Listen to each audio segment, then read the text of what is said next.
Histoire salée, le podcast mer de France Bleu Brésil. C'est l'histoire d'une goélette aux plusieurs vies que je vous invite à découvrir dans ce nouveau numéro d'Histoire salée. Donc là, c'est une histoire qui commence en Belgique, qui continue en Bretagne, après on va en Méditerranée, au Liban, en Égypte, on revient via la Grèce, Toulon. C'est pas fini. Ça, c'est sûr que c'est pas fini. Pendant 8 ans, Ramin a mené des recherches sur ce bateau. Cet artiste embarque régulièrement à bord des bateaux de la Marine nationale pour apporter des témoignages visuels ou artistiques. Il se présente comme chercheur de sens et confiseur d'histoire marine. C'est dans son atelier à Brest que je suis allé le rencontrer. Histoire salée, épisode 4. Notre-Dame d'Étel, la goélette oubliée. Nous sommes dans les rues de Brest et on va pousser la porte de l'atelier de Ramin. Il a bien fait les choses, il a mis un panneau enregistrement en cours fermé pour l'après-midi, merci. Mais je pense que c'est pour nous. Allez, on y va, on rentre. Bonjour Ramin. Salut Jérôme, bienvenue. Merci, ça fait plaisir Ouais. de voir ce bel atelier très coloré. Ouais, la couleur, c'est la vie, hein.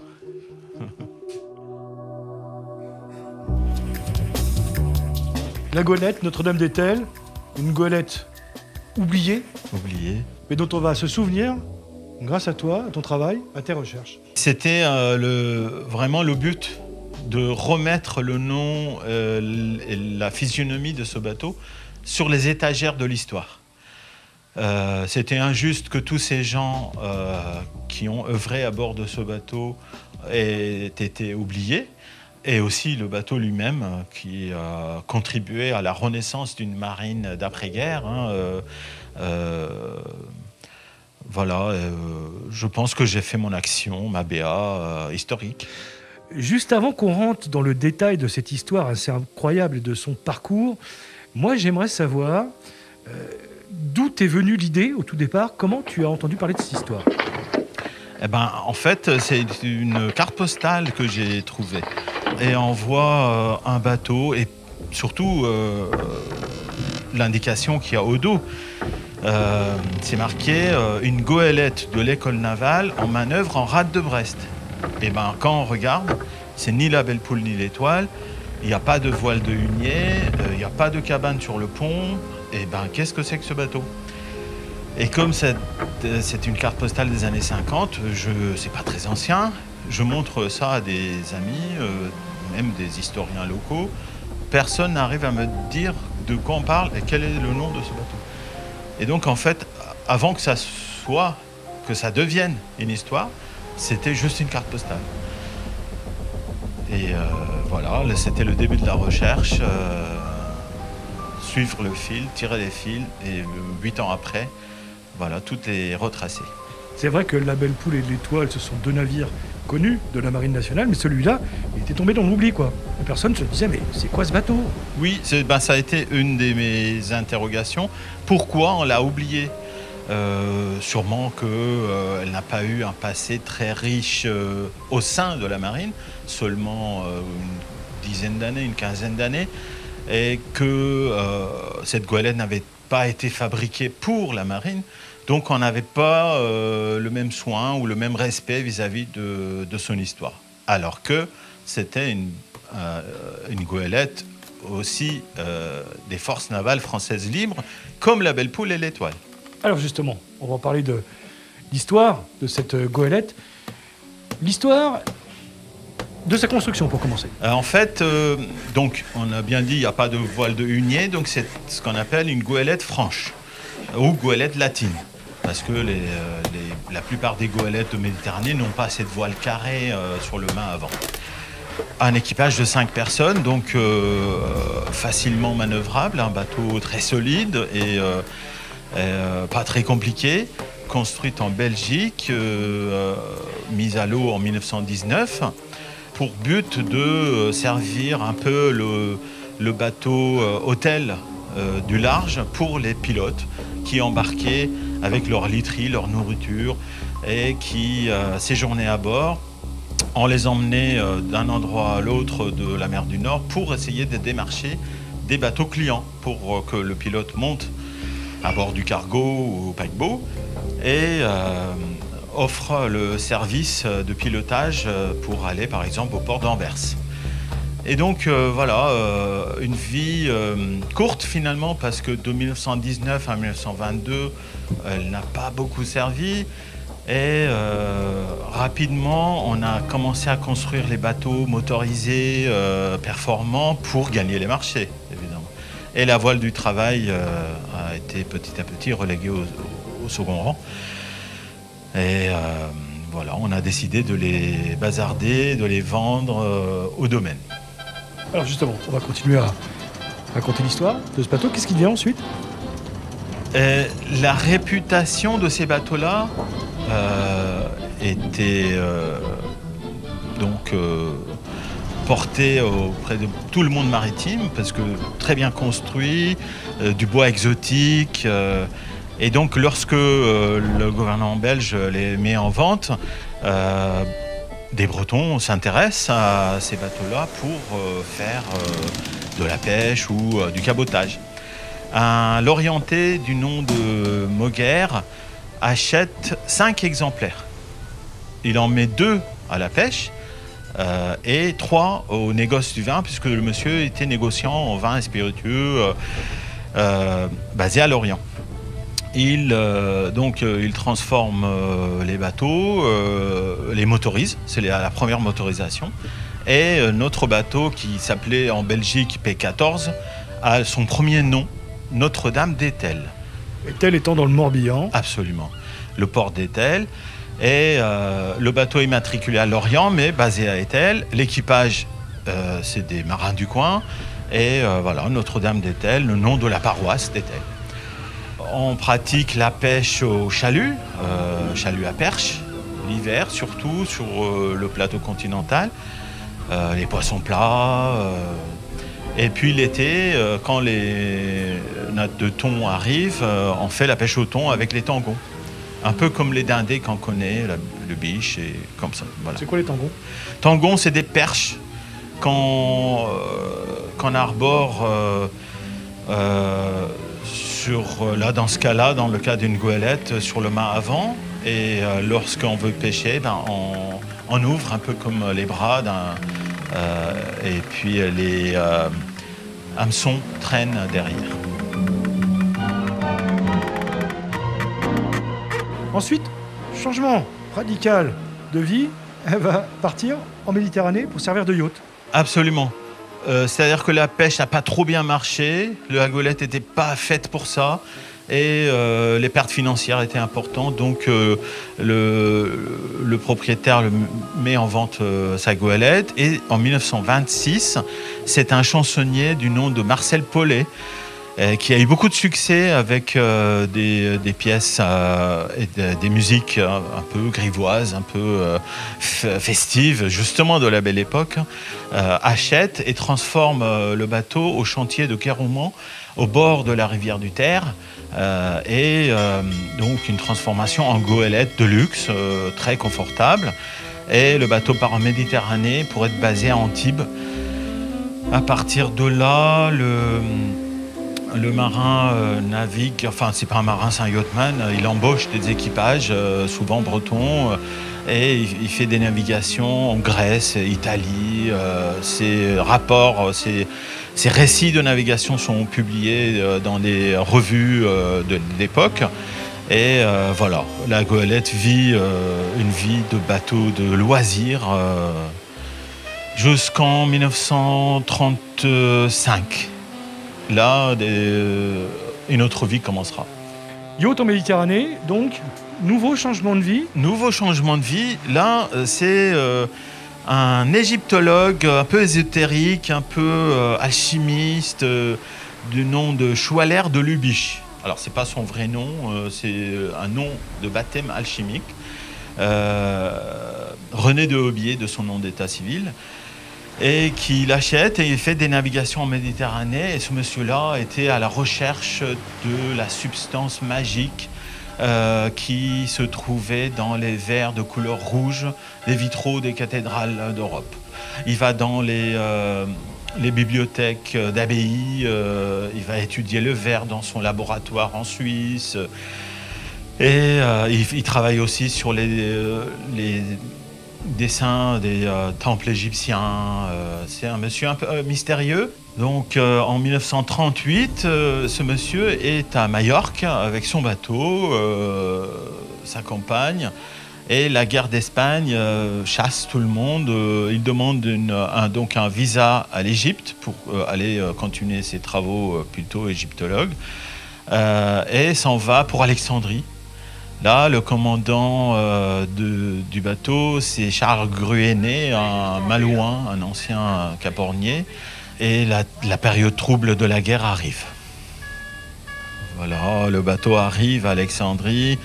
Mais tout de suite, comme au déclenchement de la guerre, les autorités françaises saisissent tous les bateaux français à travers le monde ayant plus de 50 tonneaux et ayant été motorisés.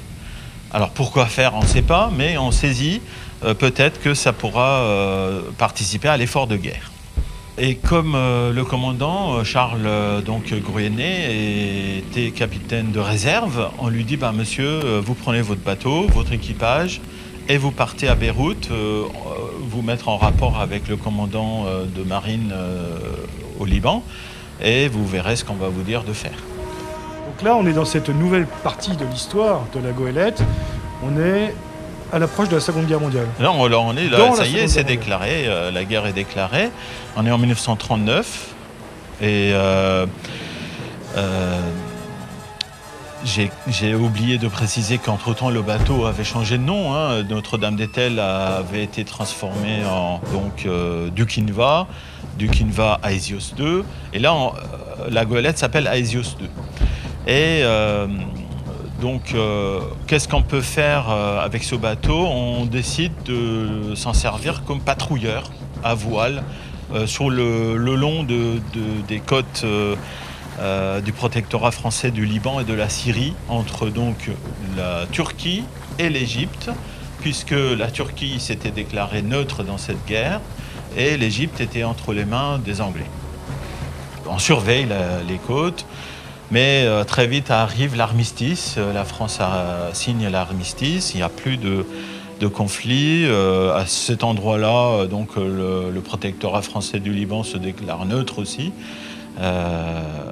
Et le bateau est remisé au port de Beyrouth à nouveau et l'équipage renvoyé en métropole. Les Anglais décident de reprendre la main dans ce protectorat français et pour ce faire, accepte les propositions du général de Gaulle de faire participer les forces françaises libres, et en l'occurrence les forces navales françaises libres. Le souvenir de Merzl-Kébil est toujours vif et le sentiment anti-anglais toujours présent au sein de la marine française. Donc le fait de participer les FNFL, ça allège cette affaire-là. Force navale française libre. On est en juillet 1941 et les Anglais et les forces navales françaises libres reprennent la main au Liban et en Syrie. Et là, on découvre un bateau dans le port de Beyrouth qui est une goélette. Qu'est-ce qu'elle fait là, cette goélette nordique, elle a un look de Belgique ou de mer du Nord. Qu'est-ce qu'elle fait là? On va s'en servir. En parallèle à tout ça, les Anglais s'étaient rendus compte que beaucoup d'équipages des bateaux locaux, des goélettes locales, allaient en mer et revenaient en disant « Oh oui, on s'est fait attaquer par des sous-marins ennemis, allemands ou italiens, aidez-nous ». Mais c'était bizarre parce que lors de la Première Guerre mondiale, quand un arraisonnement comme ça pouvait survenir en mer, les Allemands ne faisaient pas de quartier, ils tuaient tout le monde. Et alors pourquoi, là, ils laissent partir les équipages et coulent que le bateau? L'idée était que peut-être que la 5e colonne, les espions, sont allés acheter ces commandants. On leur a dit, tenez, de l'argent pour votre bateau, vous remplissez des vivres, vous allez à tel point en mer, vous attendez, un sous-marin fera surface, vous donnez les vivres, vous repartez dans votre annexe et vous laissez le sous-marin faire couler votre bateau. Comme ça, vous n'êtes pas suspecté d'aide à l'Allemagne nazie ou à l'Italie fasciste. Donc, les Anglais se disent, tiens, on va faire la même chose. On va armer ce bateau-là, qui est une goélette, et on va faire des opérations pièges. On appelle ça Q-ship. Donc, on envoie un bateau innocent en mer.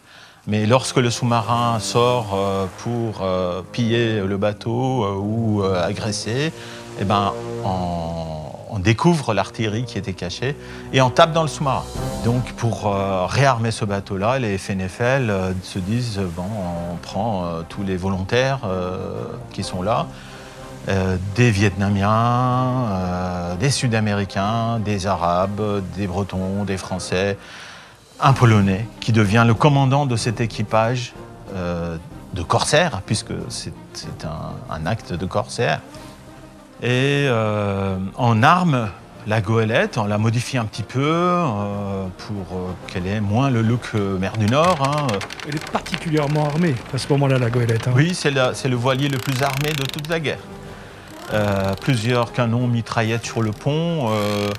On avait installé des étais pour répartir les charges de vibration de l'artillerie et éviter que le bateau se disloque. Hein, parce que on s'entraîne avec un sous-marin anglais en mer pour que l'équipage soit aguerri et puis la rencontre n'a jamais eu lieu. On peut expliquer ça de différentes façons. Soit que les sous-mariniers allemands ne sont pas trop stupides, hein, ils voient bien que ce n'est pas une goélette qui ressemble à une autre goélette locale, ou alors que les rendez-vous étaient trop bien agencés avec les équipages qui avaient accepté de collaborer avec l'Allemagne nazie. Toujours est-il que le bateau est armé, il y a un équipage, donc on lui demande de patrouiller le long de cette côte syrienne et libanaise pour faire des opérations un peu de toutes sortes, accompagner des convois, aider les réfugiés juifs qui s'échappaient des territoires occupés par l'Allemagne et l'Italie. Et transporter de l'huile d'olive, déposer des saboteurs, aller faire du renseignement sur la côte turque. Et là, le commandant polonais est parti et c'est un Corse, Paul-Antoine Lotta, qui prend le commandement jusqu'en fin 1943. C'est une période où ces garçons ont eu comme marraine de guerre Joséphine Baker. On voit le portrait ici. Voilà, et qui est arrivée pour encourager les équipages, chanter à bord, partager un verre. Voilà, elle est devenue marraine de guerre de la goélette Notre-Dame d'Étel. Sur un bateau tout blanc vers de nouveaux océans. Fin de la Seconde Guerre mondiale. Oui. Et une nouvelle vie pour la goélette. En fait, Paul-Antoine Lotta, le commandant, s'en va. Il trouve que la plaisance a assez duré, là, et donc il veut se battre. Et il va en métropole, et il va jusqu'à Berlin. Sauf qu'en partant, il dit à sa hiérarchie que cette goélette, on devrait l'acheter pour s'en servir comme bateau-école au sein de la marine. Et effectivement, l'idée a été retenue et comme il y avait un projet d'école des mousses à Alger et l'école des mousses en Bretagne avait besoin aussi de moyens nautiques, on décide de rafistoler un peu le tout, modifier, enlever l'armement, repeindre et envoyer le bateau en septembre 1945 donc à travers les îles grecques, détroit de Messine, Toulon, vers la métropole. Là, le bateau reste 1 an à Toulon. Peut-être qu'il y avait une hésitation justement entre l'école des mousses à Alger et l'école des mousses en Bretagne. Et finalement, c'est la Bretagne qui a gagné. en juin 46, le bateau prend la direction de Casablanca et de Casablanca vers Brest en compagnie d'un patrouilleur, commandant Bory, et arrive directement à Leuctudie où l'école des Mousses avait été délocalisée puisque à Brest tout était détruit. Leuctudie qui est dans le sud du Finistère. Sud Finistère, absolument. Là, il y avait un château, château de Dourdy, et qui était inoccupé. On l'a transformé avec un petit marina. Et le bateau, la goélette, était au coffre entre Leuctudie et Leuctudie. C'est-à-dire au coffre? Au coffre, c'est une bouée mouillée en plein milieu de la rivière. Et pour que les élèves puissent partir en navigation, on venait en canot de la côte jusqu'au bateau et puis on partait, on mettait les voiles. Mais souvent les navigations, c'était guère plus loin que les Glénans, Sud Finistère en gros. Et voilà, le bateau reste là 1 an, mais les conditions de conservation ne sont pas idéales. Là, le bateau est trop exposé, un bateau en bois qui est tout le temps au mouillage, on ne peut pas entretenir, tout ça, c'est pas bon. Donc on décide de remplacer la goélette avec 2 anciens chasseurs de mines. Et Notre-Dame-d'Étel arrive à Brest en 47. Nouvelle aventure pour le Notre-Dame-d'Étel. Nouvelle aventure, puisque là, entre-temps, la Belle Poule et l'Étoile étaient revenus d'Angleterre aussi. Navire de la Marine nationale. Absolument, et servait au sein de l'école navale, qui était dans des baraquements à Lanvéoc. Et le Notre-Dame-d'Étel est affecté à l'école des manœuvriers Tourville. Pourquoi Tourville? Parce que pendant longtemps, la marine a utilisé les anciens bateaux comme salle de classe, réfectoire, dortoir. Et là, c'est le Tourville qui a été transformé avec 1 ou 2 autres bateaux à côté. Ça s'appelait le groupe d'école Tourville. Et donc là, le moyen nautique, le moyen de formation en mer, c'était Notre-Dame-d'Étel. On a la trace de 2-3 navigations de concert des 3 goélettes ensemble, mais dans l'Étoile, la Belle Poule et le Notre-Dame-d'Étel. Mais en gros, l'Étoile et la Belle Poule naviguaient ensemble, puisque affectés à l'école navale. Et bon, dans la marine, on mélange pas les torchons et les serviettes. Là, les manœuvriers naviguaient seuls à bord de Notre-Dame-d'Étel. Leur programme était surtout la rade de Brest d'ailleurs, et sortait pas trop.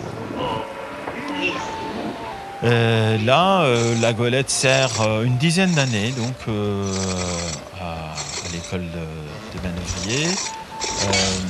L'hiver et l'été, comme l'école est fermée, on prête l'équipage et le bateau à des scouts marins. Donc les scouts marins qui viennent avec leurs formateurs, l'aumônier, la nourriture. On embarque à bord du bateau pour des navigations de 1 semaine à 15 jours maximum. Et là, c'est pareil, c'est des navigations en rade de Brest et de temps en temps à l'extérieur, en mer. Mais comme le bateau commence à être vieux, on ne prend pas trop de risques. Et puis on arrive tout doucement en 54, où un décret ministériel dit qu'il faut vérifier l'état de sécurité de tous les navires au service de la marine.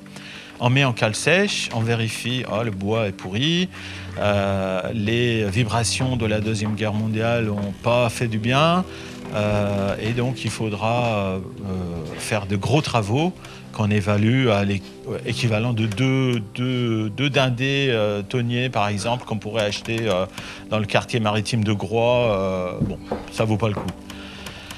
Et donc, on décide de la condamnation du bateau, sauf qu'il n'y a pas d'argent pour acheter un autre bateau de rechange. Donc, on fait durer. On fait durer et la date de 54 reste dans beaucoup de documents, mais on sait que le bateau, malgré sa condamnation, a navigué pratiquement 2 ans après. Et Il y a des marqueurs comme ça, de photos, où on peut analyser l'arrière-plan. Et on voit bien que, par exemple, tel bateau est là en arrière-plan. Donc, c'est pas 54, on est en 56. Voilà, et puis on décide de récupérer ce qui est récupérable sur le bateau, la mâture, les instruments, le moteur. J'ai trouvé la trace d'un des mâts au camp de scoutisme de Levallois-Perret, sur l'île de la Jatte, offert par la marine aux Scouts de France pour hisser le pavillon. Alors, à la fin du bateau, on décide de le vendre au domaine, surtout pour le cuivre de la coque. Le cuivre de la coque qui peut représenter une valeur à la revente pour la fonte. Et le bois, il est pourri, donc il ne sert à rien à part être utilisé dans les hauts fourneaux. Mais cette vente, je n'ai jamais trouvé de traces. Donc je pense que le bateau a fini sa vie dans un coin d'arrière-port de Brest, en train de pourrir, comme on fait en Bretagne. On laisse mourir les bateaux de leur belle mort avec les éléments qui se chargent de la destruction. On utilise rarement le feu ou le bulldozer pour casser les bateaux en Bretagne. Et j'ai un témoignage d'un ancien commandant de la Belle Poule qui faisait son apprentissage dans les années 60 de s'être souvenu d'une coque pratiquement de la même taille que les goélettes Belle Poule et Étoile, en train de pourrir dans un coin. Merci de nous avoir accueillis dans ton atelier, très coloré, de nous avoir raconté cette belle histoire du Notre-Dame-des-Tels. Merci Ramin. Merci à vous, merci d'être venu. À bientôt pour un nouvel épisode d'Histoire salée à retrouver sur francebleu.fr et l'application Radio France.